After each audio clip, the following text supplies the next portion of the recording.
As Stephanie said, or as Professor Susan said, I'm Alex Haunty, and I'm going to talk to you about my art business and my jobs that I have, and how wonderful it is to have a team, to have 10 or more people to help make your dreams and ideas come true and possible, and have your mom work for you 24/7.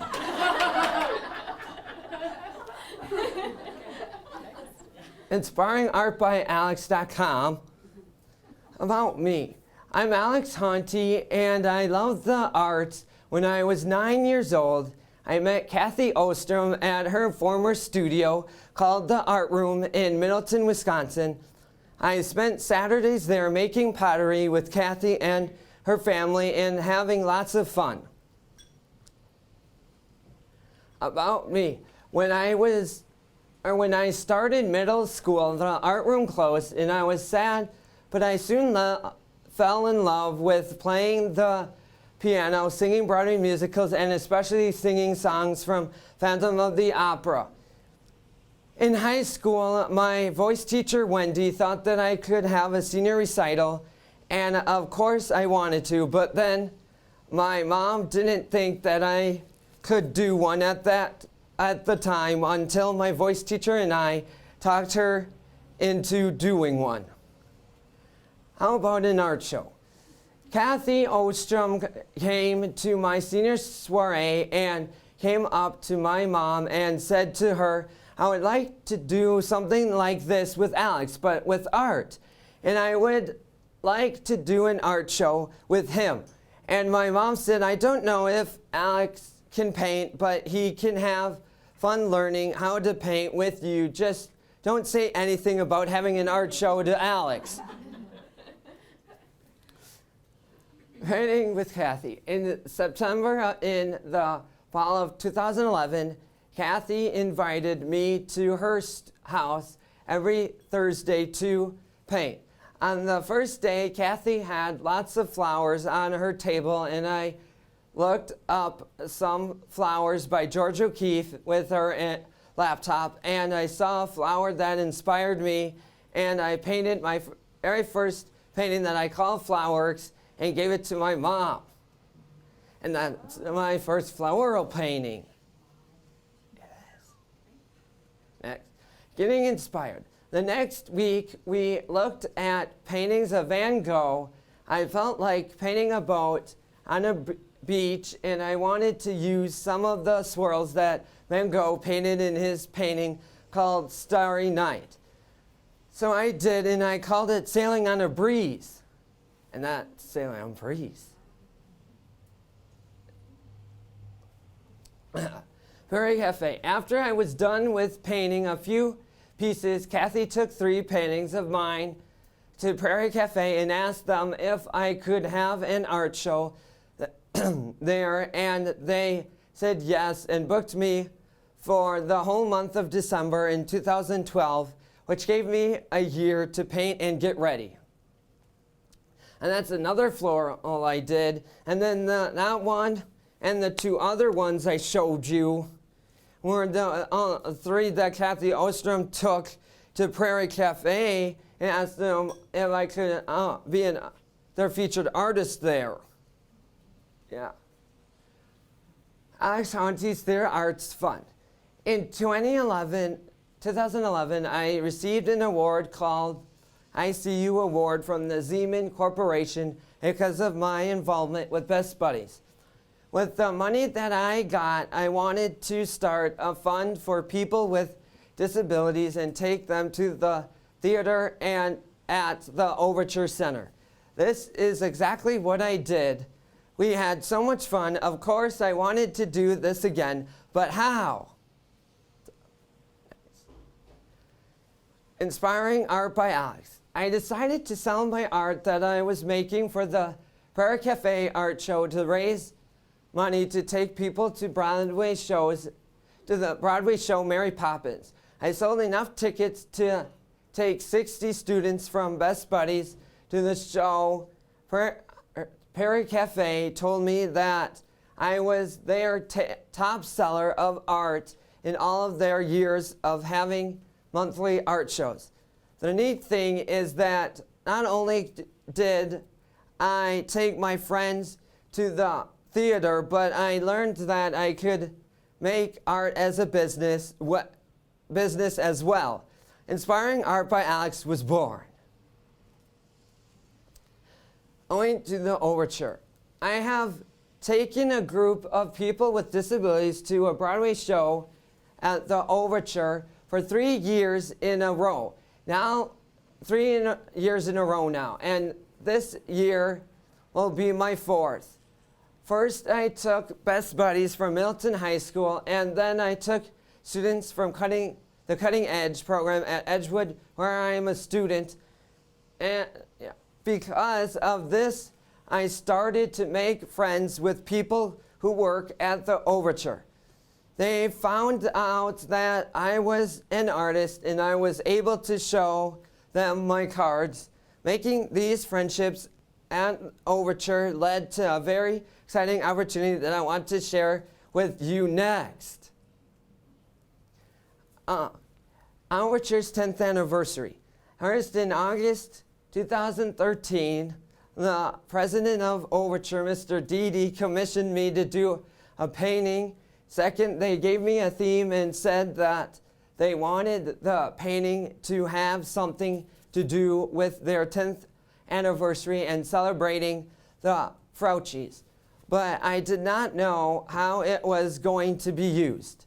So then I set up an appointment with them, and I got to go into the different theaters to take pictures of them for inspiration.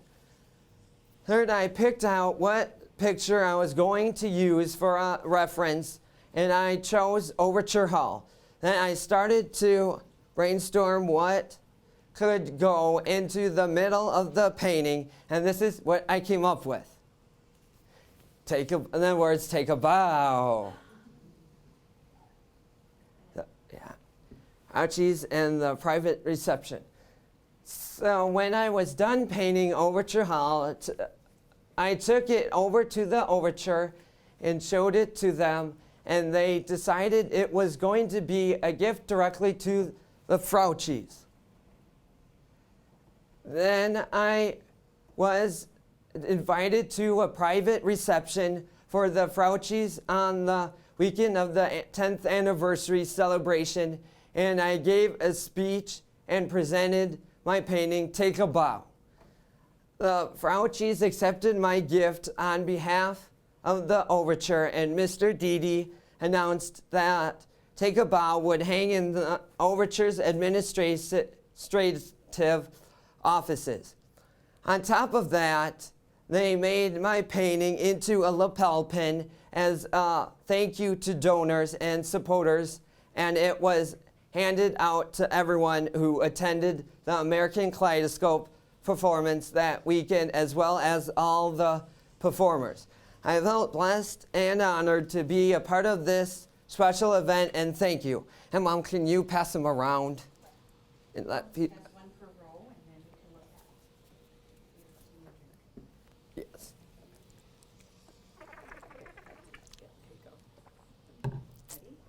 Yes. Yes. InspiringArtByAlex.com. Now, let me get back to my website, or art, and let me show you a little around my website.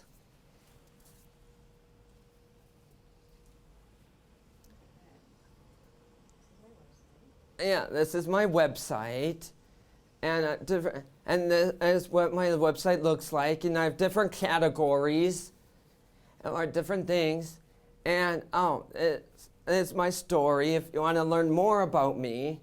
And in the news, and I have different stuff in the news, and like when I was in the Wisconsin State Journal, and front page, and then that's like where my theater arts fund is, and upcoming events is there. I have my web designer put all my art shows that I'm gonna have. Yeah, and this is my theater arts fund, and that's the group that I took to Beauty and the Beast, and that's another group I took to Mary Poppins, and then I would put, and I would put Sister Act there, but my web designer is working on it, and yeah, and so that's all like, my project. Then I like to give back to people and like take them to my favorite Broadway show, and I'm now waiting for certain shows and take Best Buddies, UW, or another group too. This is the annual report that Overture did on me, and they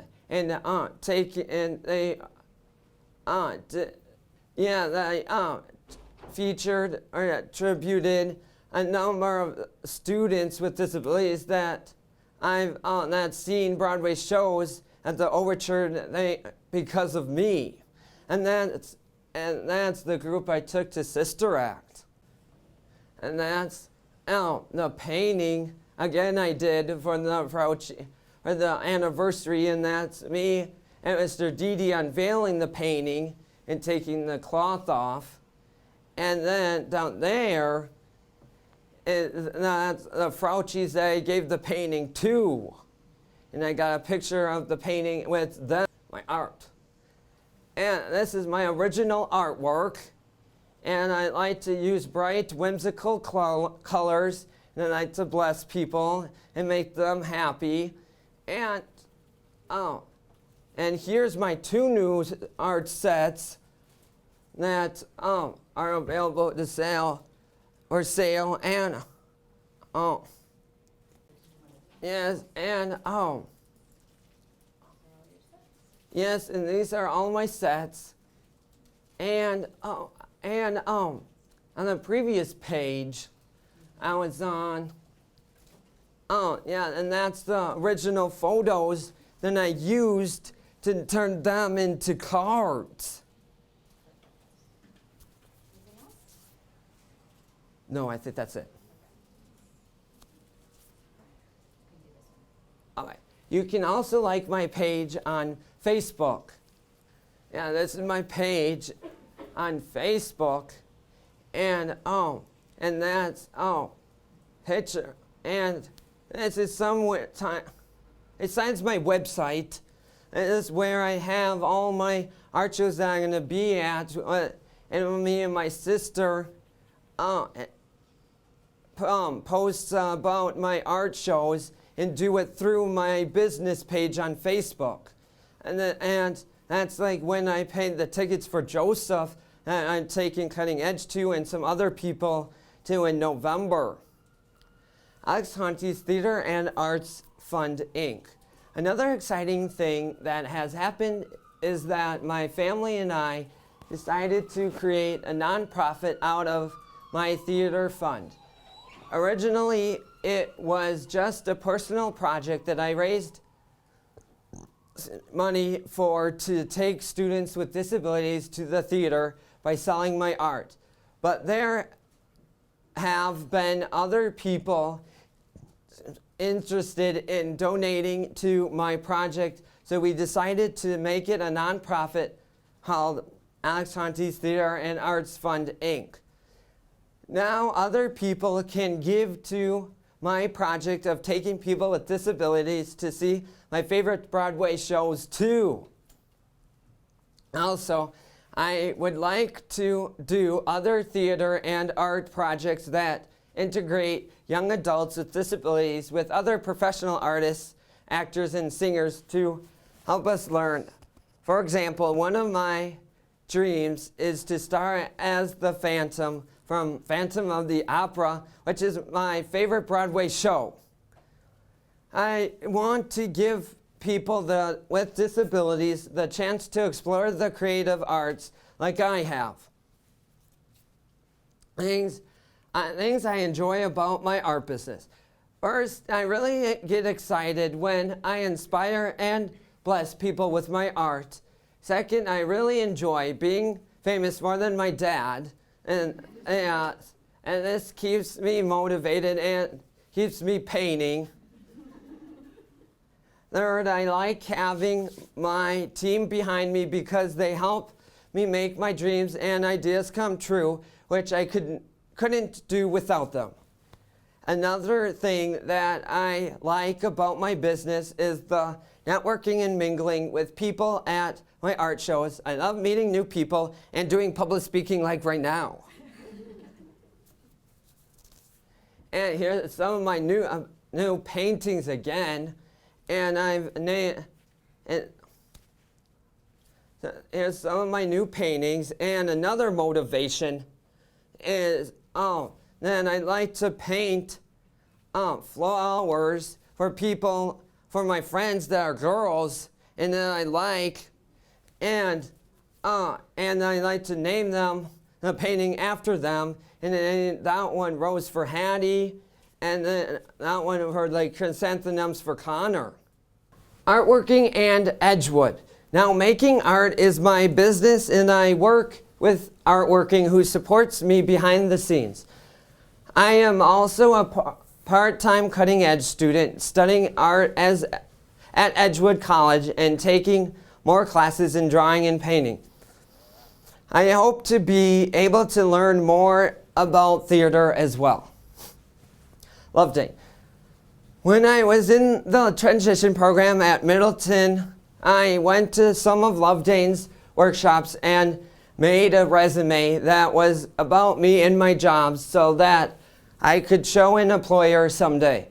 You will get to hear from Stephanie, who works with LOV-Dane shortly. In addition to my art business, these are the jobs that I have now. Desmond Lawyers and Orbitech Space Center. I also have 2 other part-time jobs, which I love. I work with Murphy Desmond, which is a law office near the Capitol, and I work with Orbitech, which is a space lab engineering center, and Jib is the lab manager, and he is my boss. I also help Bob, who is in charge of the planting, and Sarah, who is in charge of the space simulant and does my payroll. Needless to say, I'm a busy guy. Yeah. Thank you to Professor Susan for having me speak here today. And thank you, Stephanie, for having me link you with LOV-Dane and having me do a slide to start you. And you have any questions?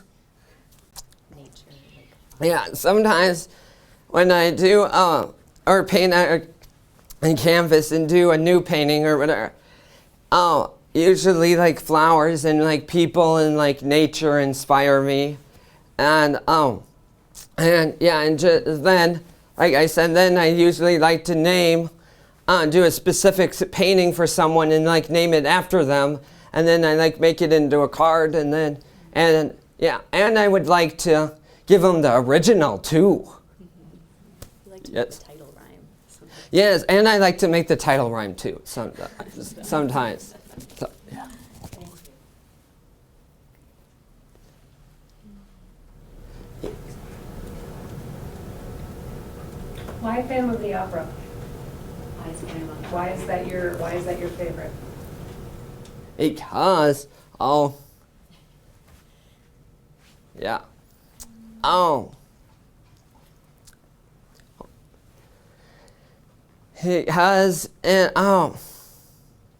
because I know at the end that Raul gets Christine and poor Phantom. Yeah. Just for Phantom. Yeah, and You like the drama. and I like the drama and like the love story in there and the music in there, and it's my favorite Broadway musical, and I'm a Phantom fanatic. What are you doing in your room? A mural. And New York City is that I want to, because I want to wake up in the city that never sleeps, and I'm doing, 2 different walls, and one I'm doing of Times Square with the ball dropping, and then the other one of like Broadway shows and like Phantom, and I'm painting them onto the wall.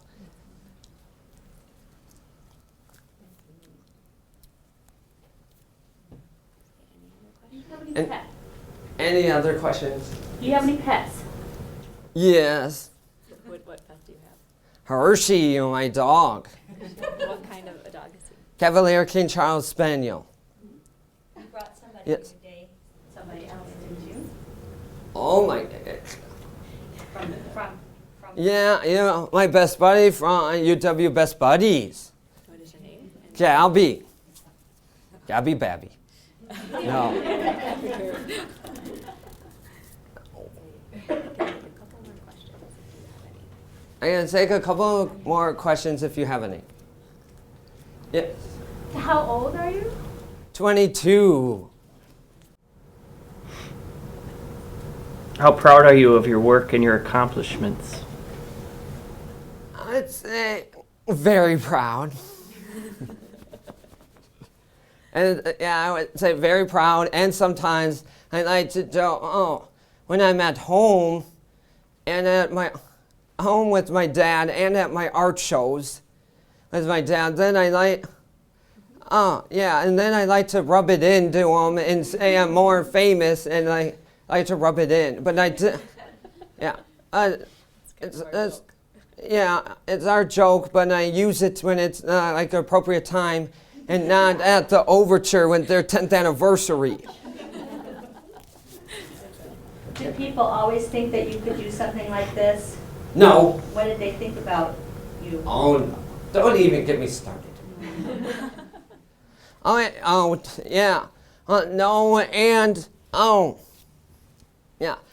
I was 5, the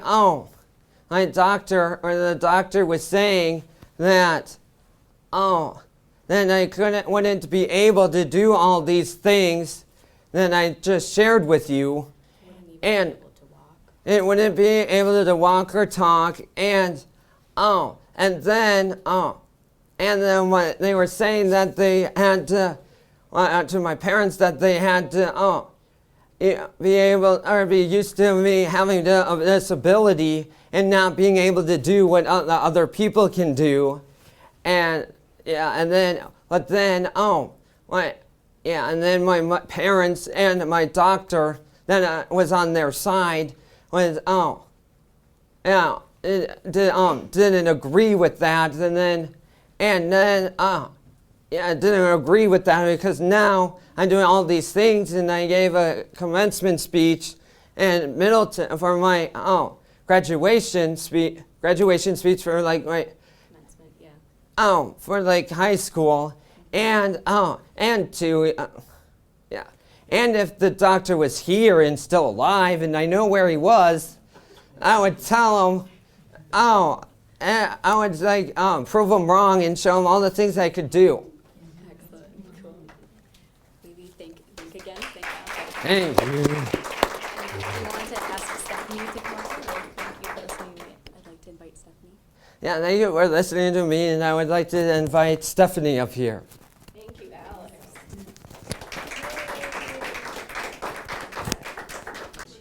Tally needs to hurry up and make a purchase decision. So my name is Stefanie Primm, and I am a UW alum, School of Social Work. Woohoo! I graduated from here in 2008, so this is a nice flashback to room 300. I'd forgotten how hot it was in here.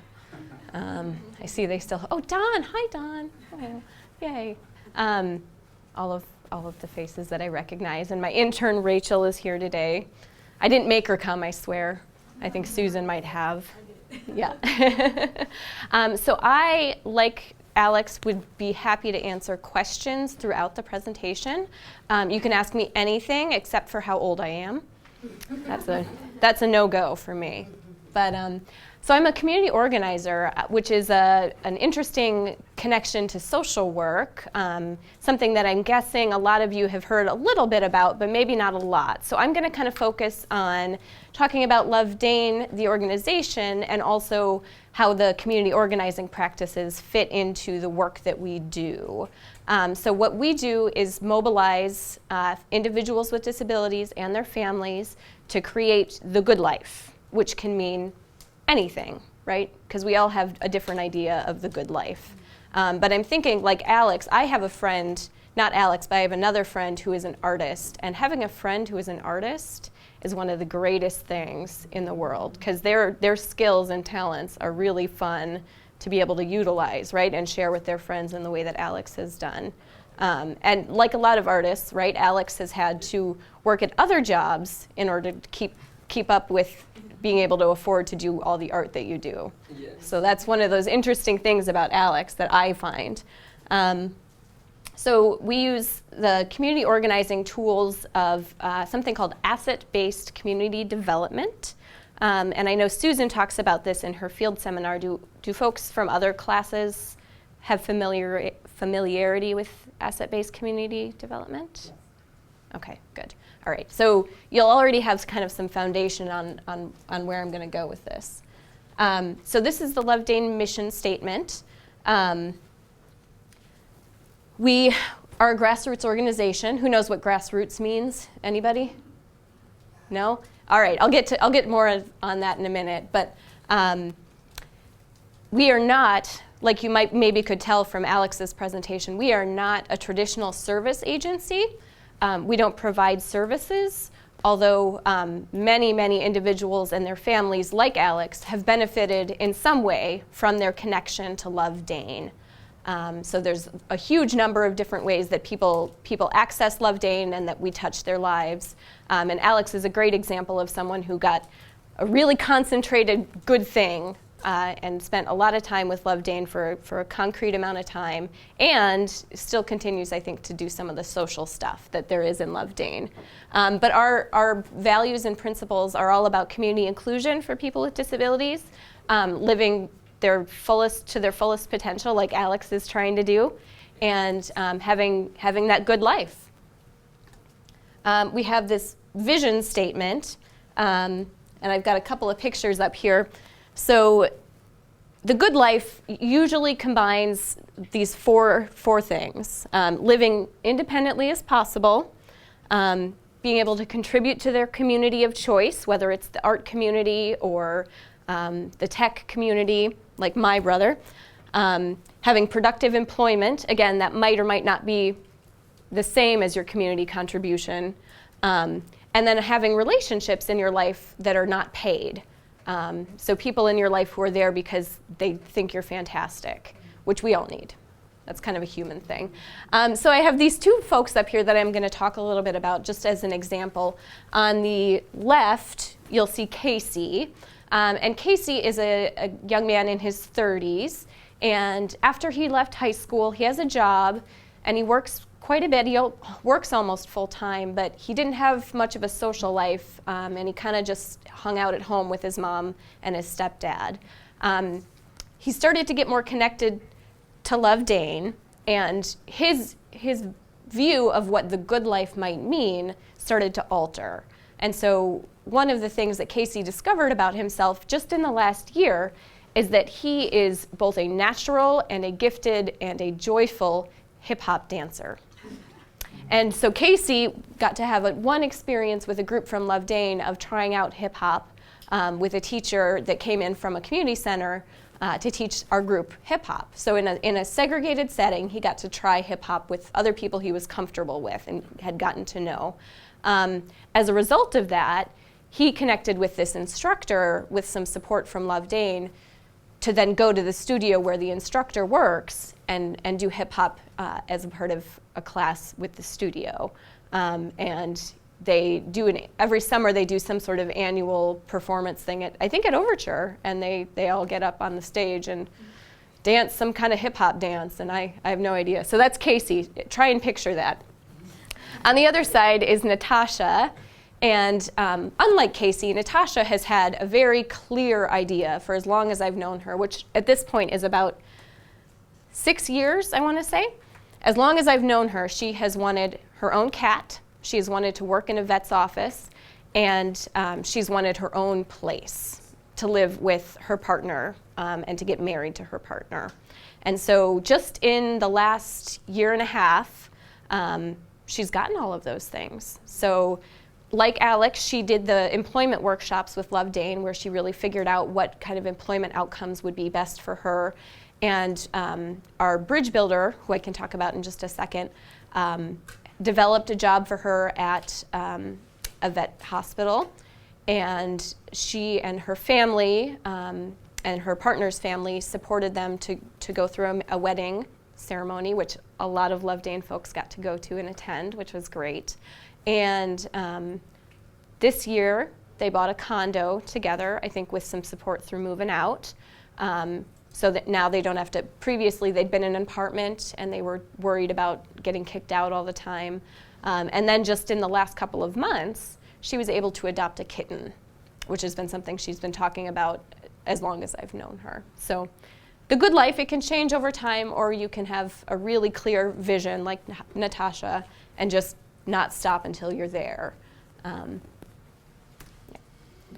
All right, this is where I get into the nitty-gritty a little bit.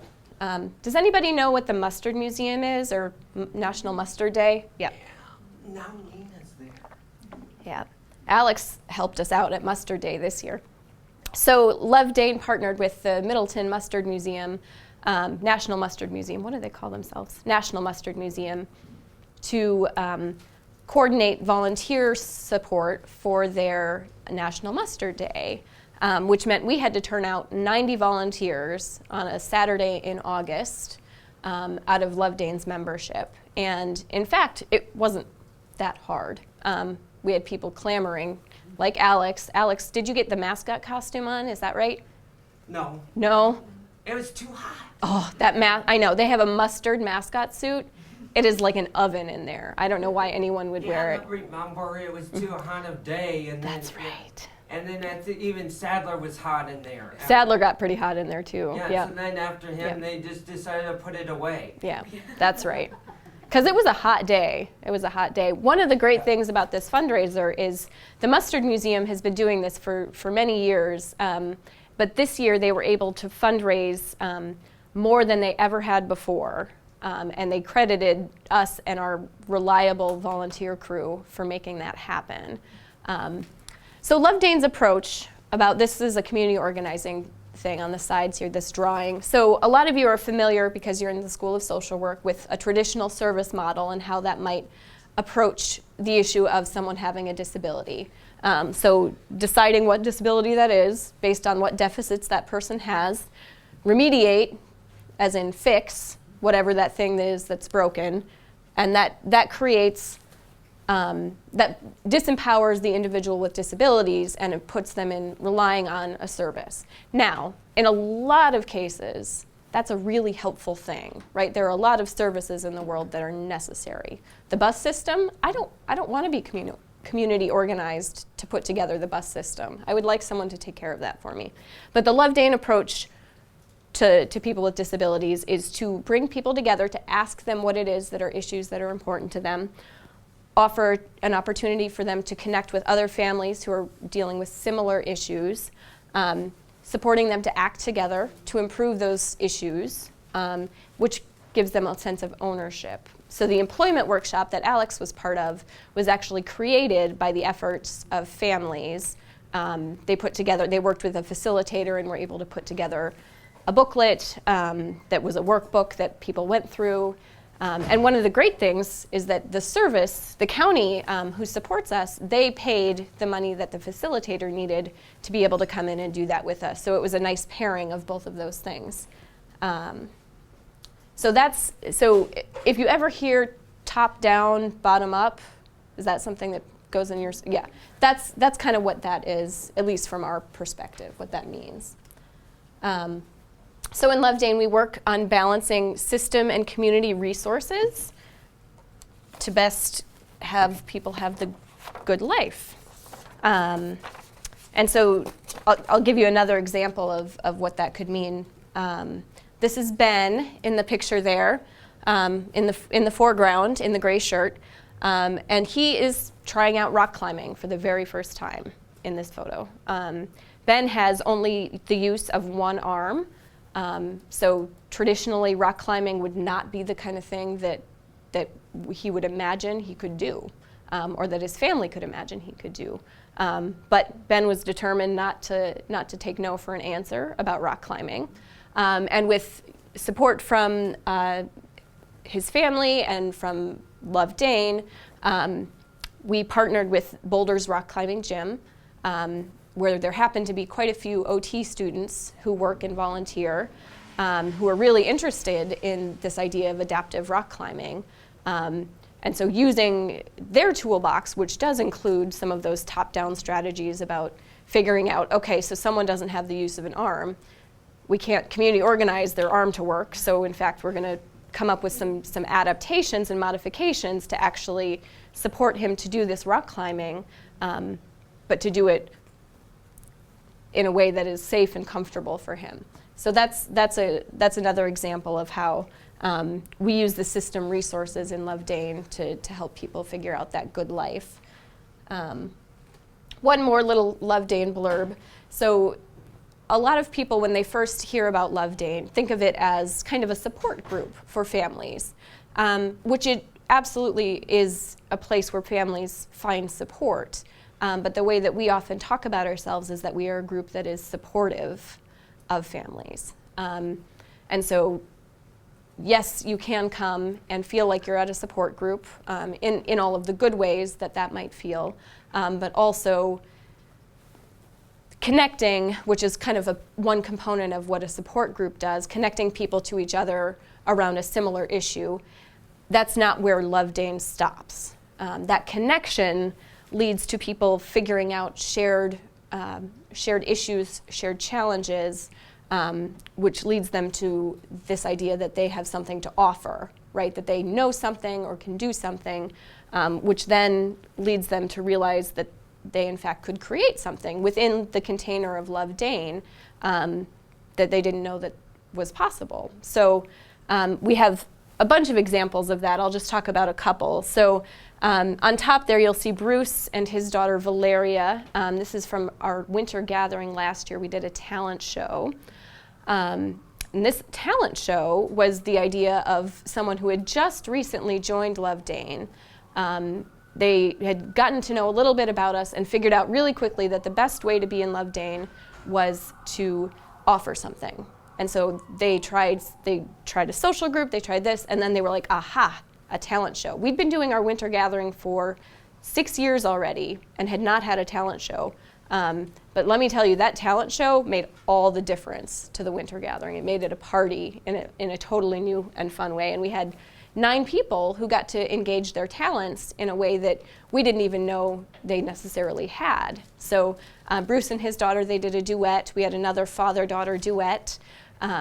We had a young woman dance to a Johnny Cash song, and it included cartwheels. So it was quite the dance. Stage had to be set up appropriately for her to get the space she needed. We had a dramatic reading from Mad magazine. And all of these things wouldn't have happened if a family hadn't said to me, can we do a talent show at the winter gathering? And me saying, absolutely. One of the other LOV-Dane families, when they found out there was going to be a talent show, said, I'll make the programs. And so someone made programs. I wasn't going to make programs. I didn't know that was a talent show thing. But apparently you're supposed to make a program. So another family made programs. And then we had somebody else who helped us fold the programs because she wasn't going to do all the folding. So that's one example of LOV-Dane's, that spiral that you see there. Down below, this is a group of young adults in LOV-Dane. They are part of the LOV-Dane Foodies group. So if you didn't know, there was a foodies group in LOV-Dane, now you do. They go out to restaurants every month, and that's organized by a family who said, my kid doesn't like much, but he does like going out to restaurants. So maybe there are other people who can engage with him when he's doing that activity that in other circumstances might not get a chance to interact with him very much. So that's another thing that kind of was created out of LOV-Dane. We also, as part of this spiral, we have created 2 full-time positions in addition to the 2 community organizers that LOV-Dane hires through family investment in LOV-Dane. It's the Bridge Builder project that I mentioned. Families looked at what their loved ones needed and realized there wasn't anywhere that they could buy something like this that already existed, and so they decided, well, why don't we just write a job description, and pool some money and take it from there. And so we started 5 years ago with a part-time position, which has now grown into 2 full-time positions. So we're doing our part to help the economy. That's what I always say. In a recession, we're building jobs, making jobs. So that's just another example. So here's a few more pictures of the good life. You might recognize the guy on the top left there. Do you see him, Alex? Who's that? In his tie-dye shirt. Me. That's Alex. That's right. So this is, yep. Who else is in that picture, Alex? Dad and my mom. Mm-hmm. And, it's Huntington. Yep. So that's somebody from one of your teachers, right, from school? Yes. So this is that employment workshop that Alex was part of. This is a picture of his team. As Alex was explaining the portfolios that they all put together, he was presenting on his portfolio to share with it. So that's why he's got that microphone. On the top right, there's also another young adult who was part of that. Emily in the pink sweater is the young adult, and then next to her is her job developer, who was helping her kind of show off what she had on her portfolio. This picture down here, that is half of the people that are in the Bridge Builder project that work with those staff people. And let's see, I'll point out, that's our Bridge Builder, and then over there, second from the right in the back is the other Bridge Builder. And I just want to take a moment and I'll tell Daniel's story, and then I will stop talking because I'm sure y'all are bored. So Daniel is a young man who's been part of LOV-Dane since the very beginning, which means 7.5 years or so. And when he started in LOV-Dane, his mom said, if you ask him who his friends are, the only people he can name are people who are paid. They're his job coaches, his respite people, all of those other people in his life, vocational support. His broker, his support broker or case manager, those are his friends. And he really needs friends who aren't paid, just like any of us do, right? If you had friends that were only your therapist and your professors and the people at the store that you go to buy your late night munchies so you can stay up all night doing your homework, that would be a pretty limited life, right, in terms of friendships. And so Daniel identified this interest area that he had that he wanted to explore, which was woodworking. His mom was completely shocked that he chose woodworking out of all the things that he's interested in as something he wanted to delve into more deeply. And as a result of being interested in woodworking, Daniel met Tom, who's the other guy. So Daniel's in the red jacket and Tom's in the gray jacket. Tom is a woodworker. He's a carpenter. And he and Daniel get together every couple of weeks, and they work on their projects. They've made probably a couple dozen projects over the last 5 years that they've known each other. And a lot of the times when they're in between projects, they just go and have coffee. And Tom is a really great guy, but he doesn't like to talk a whole lot. He likes to just sit and enjoy the company of someone without having to chat too much. And Daniel thinks that's perfect, because Daniel is not the chattiest guy. He is really happy to sit at a coffee shop, as Rachel knows, but chatting, he could take it or leave it. So that's another example of the good life and a connection that came out of people's involvement with LOV-Dane. Okay, please ask questions. Thank you.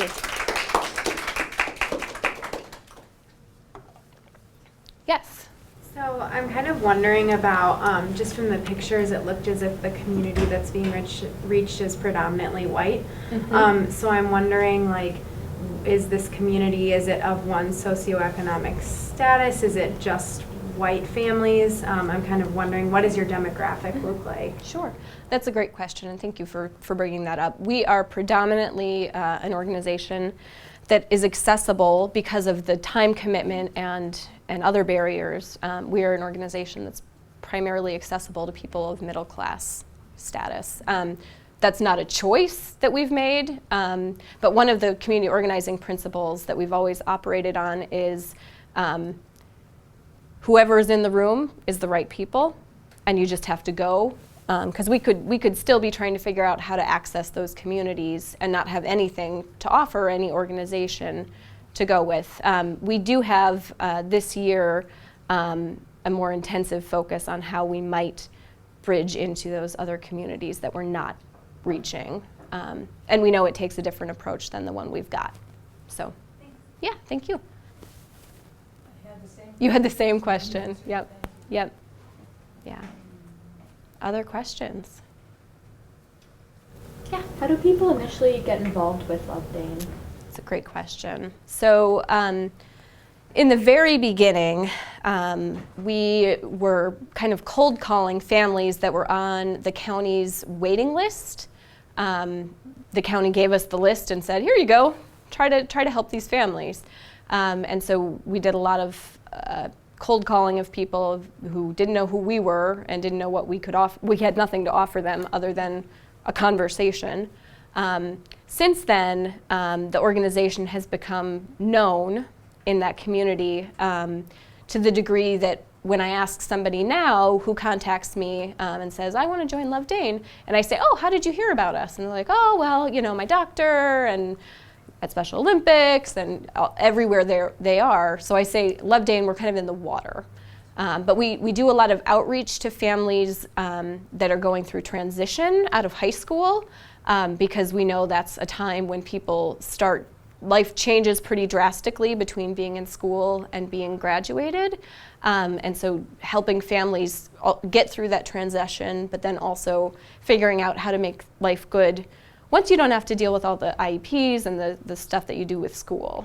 So, thank you. Somebody else raised their hand. Otherwise, I'm going to make my intern ask a question. Cody, yeah. Do you have a limit on how big the organization can get? Yes and no. So right now, we would say there's about 150, 175 families that have benefited from LOV-Dane in just the last year.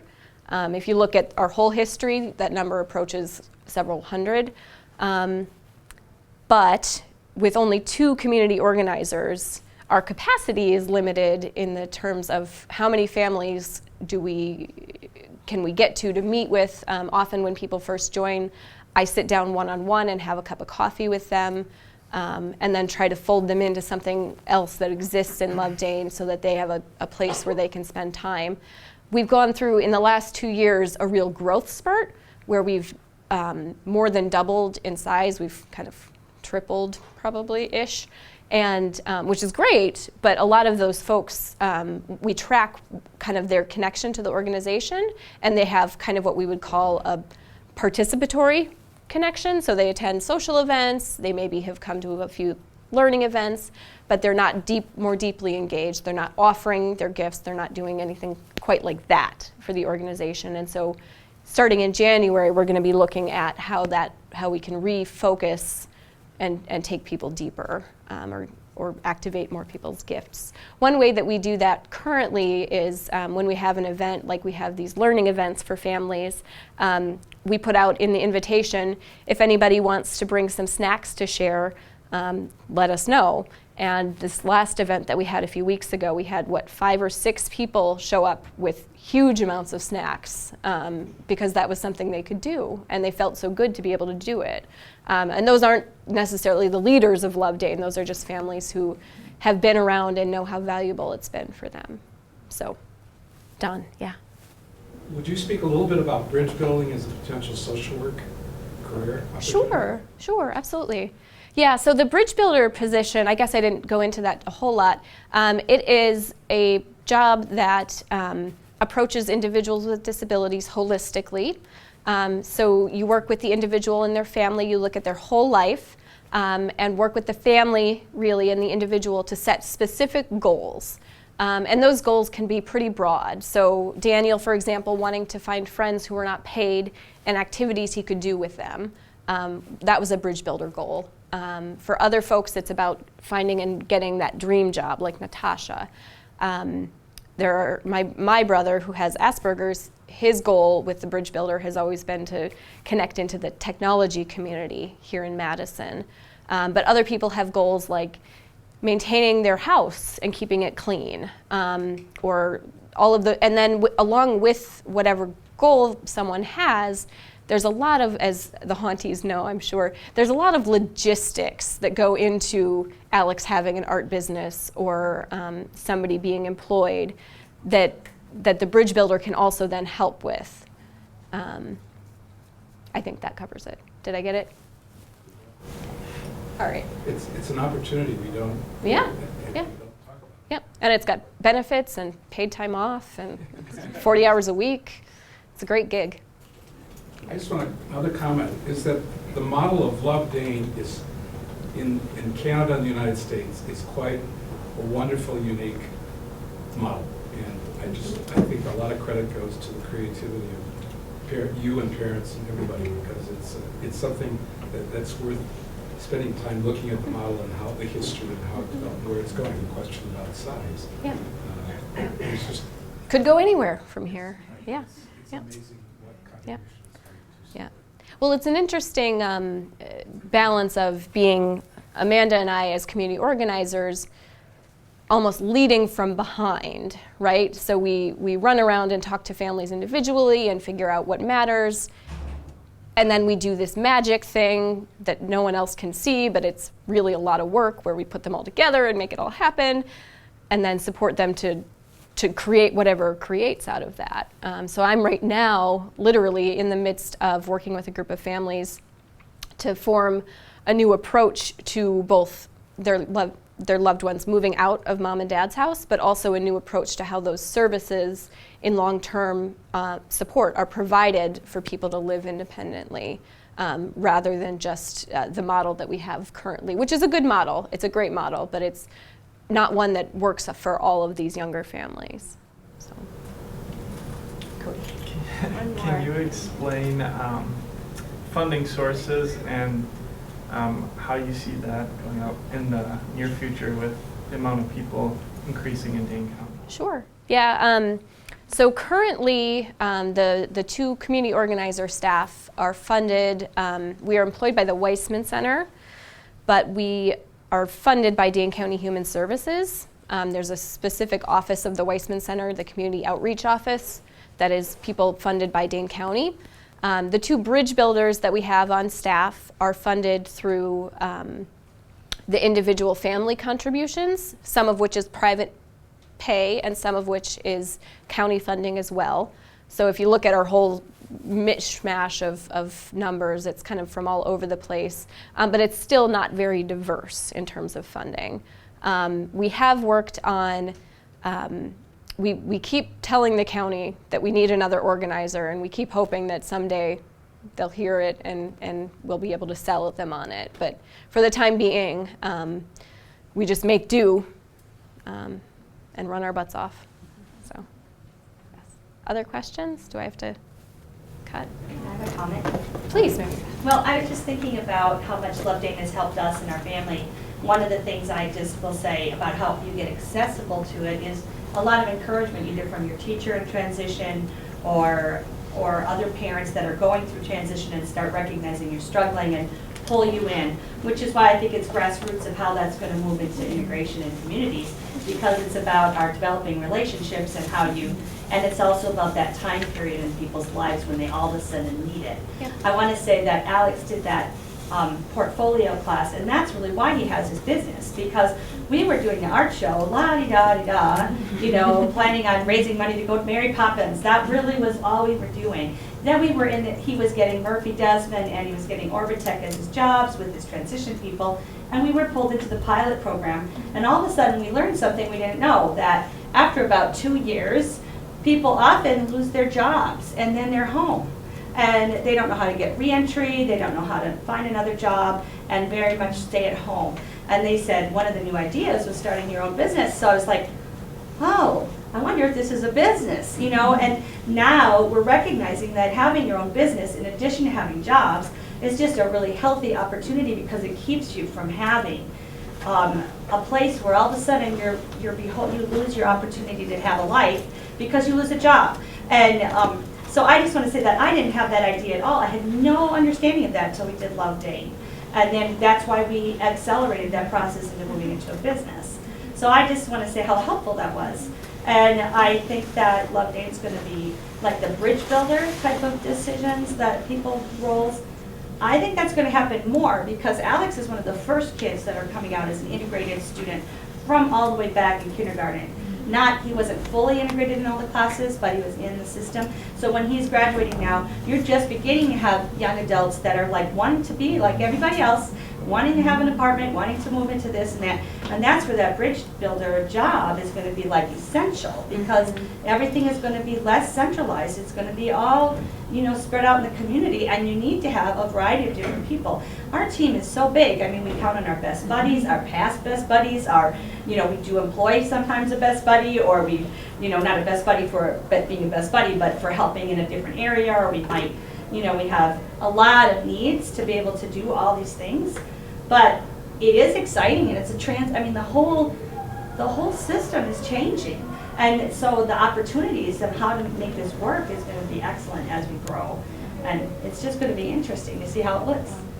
And one last word, I know we're right at time, but what Mary Beth said is a great example of what we believe in LOV-Dane, which is that families finding their voice and putting their vision out there for what their loved one's future might look like, and realizing that in fact, whatever you think you want to do, you should just go ahead and do it, right? You shouldn't wait for somebody else to make it happen for you.